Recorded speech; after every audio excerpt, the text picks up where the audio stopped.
అలాగే నిన్న తూర్పుగోదావరి జిల్లాలో అటవీ అధికారులకు చిక్కిన పెద్దపులి విశాఖ జూ పార్కుకు చేరింది. వైజాగ్లోని యానిమల్ రెస్క్యూ సెంటర్ కు పెద్దపులిని తరలించారు. తూర్పుగోదావరి జిల్లా నుంచి వాహనంలో వైజాగ్ కు తీసుకొచ్చారు. దానిని అక్కడ 45 రోజుల పాటు ఉంచబోతున్నారు. 3 రోజుల పాటు అందరినీ భయభ్రాంతులకు గురిచేసిన టైగర్ నిన్న అటవీ అధికారులకు చిక్కింది.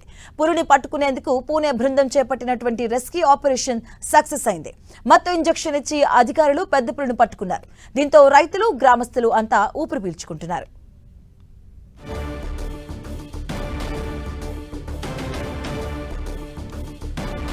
ఇదే అంశానికి సంబంధించిన పూర్తి అప్డేట్స్ మా కరెస్పాండెంట్ విక్రమ్ అందిస్తారు. విక్రమ్,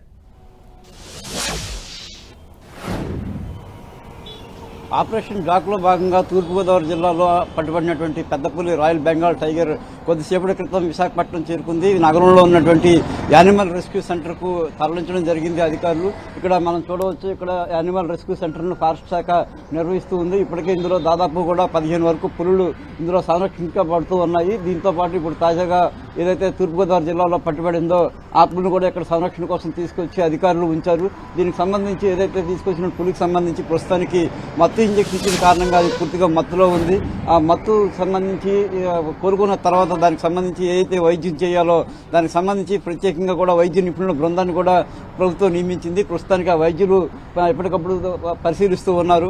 దీంతో పాటు కూడా ఈ 45 రోజుల పాటు ఈ పులి ఈ యానిమల్ రెస్క్యూ సెంటర్లోనే సంరక్షింపబడుతూ ఉంటుంది.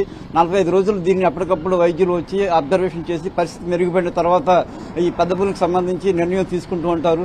మన దేశానికి సంబంధించి ఈ పెద్ద పులులకు సంబంధించి ఒక చట్టం ఉంది. ఆ చట్టం ప్రకారం దీన్ని సంరక్షణ చేయడం, అదేవిధంగా పూర్తిగా కోలుకున్న తర్వాత దీన్ని ఎక్కడికి తరలించాలి, ఏదైనా అటవీ ప్రాంతంలో విడిచిపెట్టాలా, లేకపోతే ఇక్కడ ఉన్నటువంటి జూలోనే దీన్ని ఉంచి కొనసాగించవచ్చు అనే దానికి సంబంధించి ఆ నిపుణుల బృందం ఒక అభిప్రాయం మేరకు కూడా ప్రభుత్వం నిర్ణయం తీసుకుంటుంది. ఎప్పటికైతే ప్రస్తుతం అందుతున్న సమాచారం ప్రకారం అయితే కనుక 45 రోజుల పాటు దీని తాలూకా సంరక్షణ కొనసాగిన తర్వాత పరిస్థితి ఏంటనేది, ఏ రకంగా ఇది కోలుకుంటుంది, దీని భవిష్యత్తు ఎలా ఉండబోతుంది, ఆరోగ్య పరిస్థితులు అన్ని కూలంకషంగా పరిశీలించిన తర్వాత ఈ నేషనల్ టైగర్ కన్జర్వేషన్ కి సంబంధించినటువంటి నిపుణులకు నివేదిక అందిస్తారు.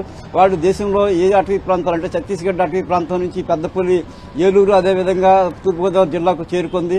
తిరిగి అదే ఛత్తీస్గఢ్ అటవీ ప్రాంతంలో ఈ పెద్ద పులిని విడిచిపెట్టాలా, లేదంటే మరేదైనా దట్టమైన అటవీ ప్రాంతానికి తరలించాలా, లేదా ఇంకేదైనా సరే సురక్షితమైన ప్రాంతంలో దీన్ని ఉంచాలా అనే దానికి సంబంధించి నిపుణుల అభిప్రాయం మేరకు అధికారులు నిర్ణయం తీసుకుని దీన్ని తరలిస్తూ ఉంటారు. అప్పటి వరకు కూడా ఇదే రెస్క్యూ సెంటర్లో దీనికి సంరక్షణ కొనసాగడంతో పాటుగా కూడా ఎప్పటికప్పుడు దానికి అవసరమైన ఆహారాన్ని అది కూడా అధికారులు అందించడానికి విస్తృతమైన ఏర్పాట్లు చేశారు. మాత్రం